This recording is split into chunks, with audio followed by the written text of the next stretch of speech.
family members that are not within the house doing the caregiving. They're either far away or either friends that might stop by. And when they stop by, they ask how they can help. Uh, do you have some ideas of how different people are able to help out? Yeah, again, it's kind of a challenging one with there's so much that they can do, and no one wants to step on toes or get in the way. I think that some of it is really a matter of uh,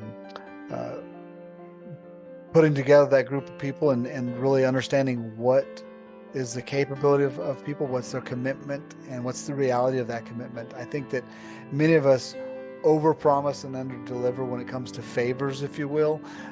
No one wants to. Our social norms are that we say, if you need help, give me a call. I'm happy to help. Many of us are able to live up to that obligation most times, but even the best of us are not able to do it all the time.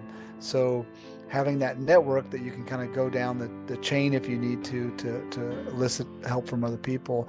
But when we're thinking about neighbors and it's much different than family members that even live across town or outside the household that could be further away. Um, First and foremost is just simple communications. If you can if you can drop by, drop by. I think that um, what I find is often interesting is the challenging of conversations that sometimes we have. It's the grandchild visits. It's one thing to visit grandma when she's physically able and engaged in activities. She's coming to see me at the house, type of thing. If I'm the grandchild, but then it changes dramatically whenever I've got a personal life going on. I've got things. I've got my social network that I'm working within, and then I go visit grandma, and grandma's now not able to do the things she was able to do before, and we find ourselves just kind of sitting across the table, staring at each other without feeling like there's something interesting to say to each other. I've already given my update, I've done these things, but I think what we don't sometimes give enough credit to is just the fact that being present and saying hello is worth the stop in. Just saying hello. And but there are lots of materials out there about how I can engage more. I can ask questions. I think that most elderly folks feel that they've got a lot to offer still, but they don't necessarily know how and what they need to offer. So sometimes it's a matter of just, spend a little time coming up with the questions that you'd like to ask someone and just ask those questions, when you get in a conversation with them. Now, that's more of just like, what can I do to be present is what I'm really referring to there. It's not necessarily how do I help in the situation. I think that's uh, would be tough to generalize because everyone's so different in what their unique situation is. But errand running is something that is often needed by a senior going to the store to pick something up. Not necessarily a routine grocery shopping, but sometimes it's the simple little trips of picking up a medication or grabbing something that they forgot at a previous trip. So those things can always be offered and helped out with. But I think keeping a regular visit schedule is something that would be welcomed by most of our seniors of any a visit schedule of any type. If it's once a month, once a quarter, once a year, even, banding that together with enough people, it makes a difference.